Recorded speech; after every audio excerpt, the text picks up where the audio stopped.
Luke chapter 12. Beware of religious hypocrisy. In these circumstances, a crowd of many thousands came together so that they were trampling on one another. He began to say to his disciples first, "Be on your guard against the yeast of the Pharisees, which is hypocrisy. There is nothing covered that won't be uncovered, nothing hidden that won't be made known. Therefore, whatever you have said in the dark will be heard in the light, and what you have whispered in an ear in private rooms will be proclaimed on the housetops." Fear God. And I say to you, my friends, don't fear those who kill the body, and after that can do nothing more. But I will show you the one to fear. Fear him who has authority to throw people into hell after death. Yes, I say to you, this is the one to fear. Aren't 5 sparrows sold for 2 pennies? Yet not one of them is forgotten in God's sight. Indeed, the hairs of your head are all counted. Don't be afraid. You are worth more than many sparrows. Acknowledging Christ. And I say to you, anyone who acknowledges me before men, the Son of Man will also acknowledge him before the angels of God. But whoever denies me before men will be denied before the angels of God. Anyone who speaks a word against the Son of Man will be forgiven, but the one who blasphemes against the Holy Spirit will not be forgiven. Whenever they bring you before synagogues and rulers and authorities, don't worry about how you should defend yourselves or what you should say, for the Holy Spirit will teach you at that very hour what must be said. The parable of the rich fool. Someone from the crowd said to him, "Teacher, tell my brother to divide the inheritance with me." "Friend," he said to him, "who appointed me a judge or arbitrator over you?" He then told them, "Watch out and be on guard against all greed, because one's life is not in the abundance of his possessions." Then he told them a parable. A rich man's land was very productive. He thought to himself, "What should I do since I don't have anywhere to store my crops?" "I will do this," he said. "I'll tear down my barns and build bigger ones and store all my grain and my goods there. Then I'll say to myself, 'You have many goods stored up for many years. Take it easy. Eat, drink, and enjoy yourself.' But God said to him, 'You fool, this very night your life is demanded of you, and the things you have prepared, whose will they be?' That's how it will be. That's how it is with the one who stores up treasure for himself and is not rich toward God." The cure for anxiety. Then he said to his disciples, "Therefore I tell you, don't worry about your life, what you will eat, or about the body, what you will wear. For life is more than food, and the body more than clothing. Consider the ravens. They don't sow or reap. They don't have a storeroom or a barn, yet God feeds them. Aren't you worth much more than the birds? Can any of you add a cubit to his height by worrying? If then you're not able to do even a little thing, why worry about the rest? Consider how the wildflowers grow. They don't labor or spin thread, yet I tell you, not even Solomon in all his splendor was adorned like one of these.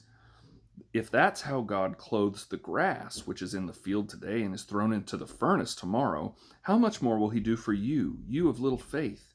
Don't keep striving for what you should eat and what you should drink, and don't be anxious, for the Gentile world eagerly seeks all these things, and your Father knows that you need them.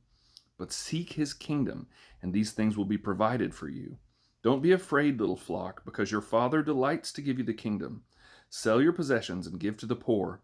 Make money bags for yourselves that won't grow old, an inexhaustible treasure in heaven, where no thief comes near and no moth destroys.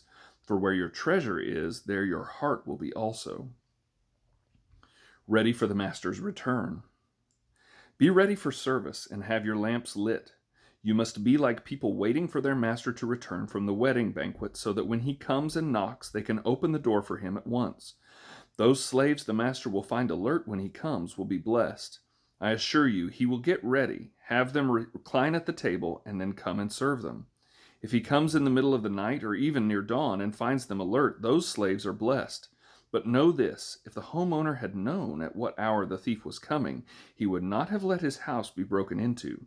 You also be ready, because the Son of Man is coming at an hour that you do not expect. Rewards and punishment.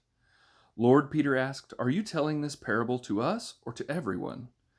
The Lord said, "Who then is the faithful and sensible manager his master will put in charge of his household servants to give them their allotted food at the proper time? That slave whose master finds him working when he comes will be rewarded. I tell you the truth, he will put him in charge of all his possessions.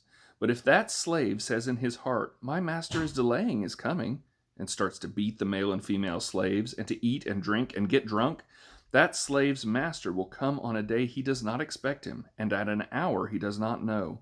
He will cut him to pieces and assign him a place with the unbelievers. And that slave who knew his master's will and didn't prepare himself or do it will be severely beaten. But the one who did not know and did things deserving of blows will be beaten lightly. Much will be required of everyone who has been given much, and even more will be expected of the one who has been entrusted with more. Not peace, but division. I came to bring fire on the earth, and how I wish it were already set ablaze. But I have a baptism to be baptized with, and how it consumes me until it is finished. Do you think that I came here to give peace to the earth? No, I tell you, but rather division.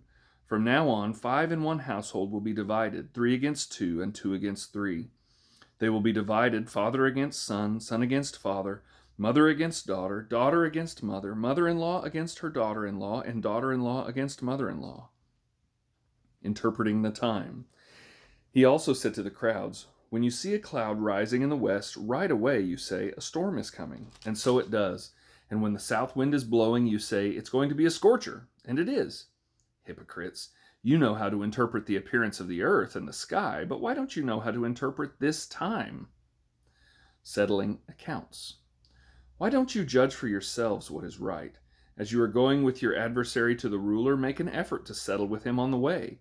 Then he won't drag you before the judge hand you over to the bailiff, and the bailiff throw you into prison. I tell you, you will never get out of there until you have paid the last cent.